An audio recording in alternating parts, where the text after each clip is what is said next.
talking about years ago, just watching him play as a young guy. Obviously, his body is very different than what it was. And just building relationships. When I took over the job at the University of Tennessee, we were in Atlanta recruiting. That's where it started. How does he look to you right now? Working hard. I mean, he's a good player. He's working hard. Just understanding what we're trying to do as a team, as a program. But he's working hard. Well, now that you've got these freshmen in here for the first time and playing with your veteran players, what are their good? What's good? What's bad? What do you see? Well, I don't think there's any bad when you're learning. What they're trying to do is get acclimated to what we're trying to do as a team and as a program. Understanding the spacing of our offense, the pace of our offense, how we want to defend, how we defend ball screens, the level you have to play at, because there's a high school level of competing and playing hard, and there's a college level. It's just the next phase, and they're built to do it, but it's just a matter of going through it. Your players don't seem to be, the three that we talked to, that don't seem to be intimidated or uneasy about the high expectations for this team. You're going to be ranked 10th or 15th or something like that right from the get-go. What about you? Is that something you welcome, or that you rather not? Would you rather sneak up on people? Well, the thing I welcome is maximizing our potential, whatever that is. I don't get consumed where somebody's ranked. I mean, I don't know if that really matters, because those are just preseason polls. I think those things are great for our fans, but for our basketball team, our ball club, it's one day at a time. But I've never been consumed with it. We were preseason number 1 or 2 or 3 when I was in college several times. And again, just taking care of the business at hand. That's the most important thing we can consume ourselves with. What are you hoping to accomplish on this Australian trip?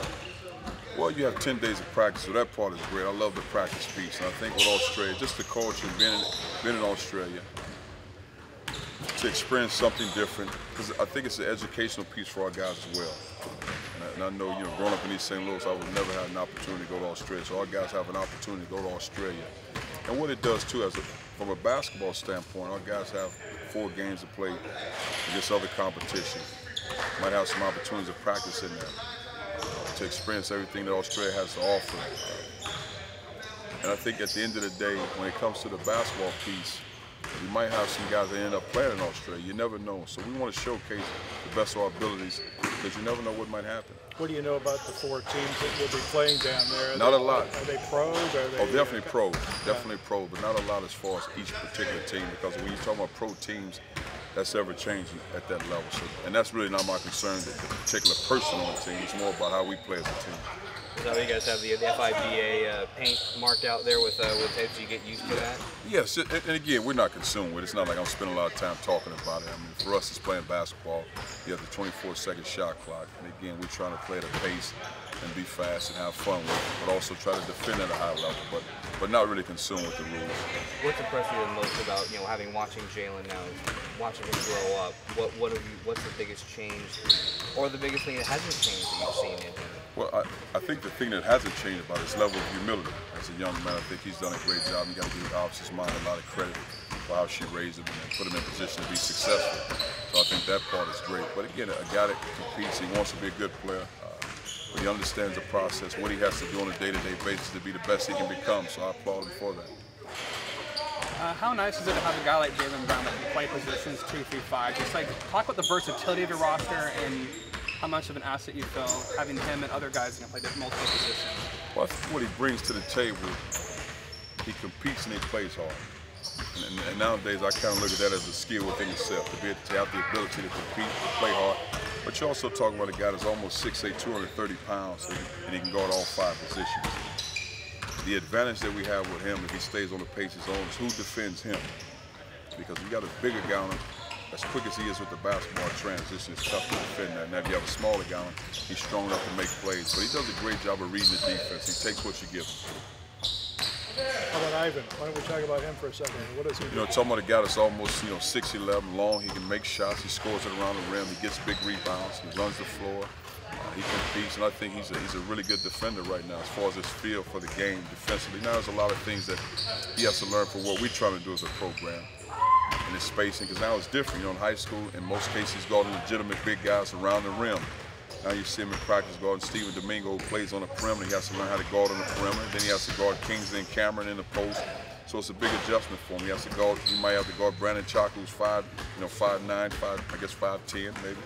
So he has to guard Brandon Chalk. So you got to guard a variety of guys, and that's not easy. That's a big adjustment for him. Having him play against guys that are legitimate 7-footers, who he didn't get to play a hell against the majority of his high school career. Do you think that's made him better? I think it will make him better because again you have to go through it. To guard, with Cam and Kingsley, so that's 7 feet between the two of those guys. So both of them 7 feet, 7'1", 7'2", but also between 240 to 260 pounds. So now, and Ivan's probably picked up 11 pounds, since he's been here. But to bang against that type of physical play every day in practice, I think it'll help him in the long run. Now again, he's not a center, but I think it'll help him in game situations because he'll probably guard a guy from 6'5" to 7 feet in games. He has to switch on different guys, and he has to be able to guard him. The fact that Ivan is ambidextrous and going up against 7-footers, has a lot of different ways to score. Does that really come in handy for him? I think so. He has the ability to shoot as well with his left hand going left, or his right going right, crossover, make plays, you shoot jump shots with it. I just think if that's something you're not used to, it'll be difficult for guys to adjust to because he's as effective with both hands around the rim. And he's a quick athlete. He gets off the ground quickly. So the key for him now is understanding who's the fit. He has a big, slower guy to get around him. He has a smaller guy to get him around the rim and make plays. And just being quick and more reacting than thinking about it. That visit that Jalen made there towards the end of the recruiting, how did that come about from your kind of behind the curtain here? I was just really trying to work him because he had used some of his visits, so really try to get him on campus, and it worked out for us. His mom was able to do it. It worked out in their schedule, and we made it happen. When did you know? When did you guys kind of figure out, okay, you're going to come? It was just a matter of when. We knew he was coming on a visit, but it was a matter of when, depending on when his schedule allowed. Because he had high school games, and it was so difficult with his high school games. Then he had high school prom. And then I can't remember the exact date it happened, but it worked out for him. How much has Stephen Domingo grown over the course of the last year? Last year he was just working out with the team, wasn't able to play. Talk about his development and what maybe you expect to see from him this year. Well, I think the one thing that Stephen brings to the table, he makes shots from the three-point line. Where he's improved at his ability to shot fake and be aggressive and exposed to the rim. He's always been able to, in my opinion, to shoot the ball.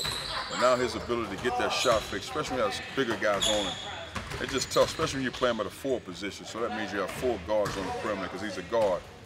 Now you have a traditional big guy. It's probably tough to guard him the way he moves, sprinting in transition. Now you can move him around the floor depending on who's defending him.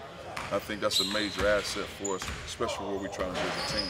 What kind of growth have you seen out of Kingsley from a year ago now? Oh man, Kingsley is doing a great job. And again, I don't ever think Kingsley would be a guy who he's a score.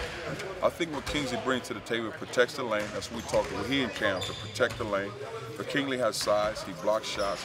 I didn't think he did a very good job last season in blocking shots and making plays on the basketball. I think he has more confidence within his game, within his body, to make plays on the basketball. I thought he's more consumed last year with just trying to keep his man at bay, keep him off the glass, and he couldn't be a big man as far as helping and recovering. I think he's doing a good job of that right now. How much more stable is he as far as movement, and how much more athletic is he than he was last year? Well, I think he's improved his athleticism. And I think for him, it's the confidence, because what happens, it's amazing the jump guys make between the spring and the summertime, and then going into the fall. I think he's made those jumps. And I think more than anything, it's the confidence, but also going against Cameron on a day-to-day basis. A big physical guy, a traditional big guy, where he's not trying to chase a smaller guy around. That's tough for him. I thought he struggled in guarding David Kravitz, but David played on the perimeter. He wasn't used to that. I think it helps him in guarding Cameron Rooks on a day-to-day basis. How much of a change in terms of your scheme and what you want to do on a game-by-game basis? How much does that change with Domingo coming in and Jalen coming in, Ivan coming in, compared to last season's roster? I don't think it changed. I think we could put in more of what we wanted to do. I think last year, because our personnel, we felt like what we were doing was enough for our guys to put them in a position to be successful. But you have guys that can do more things in certain positions. So now we'll tweak some things, but the blueprint of what we do, that won't change.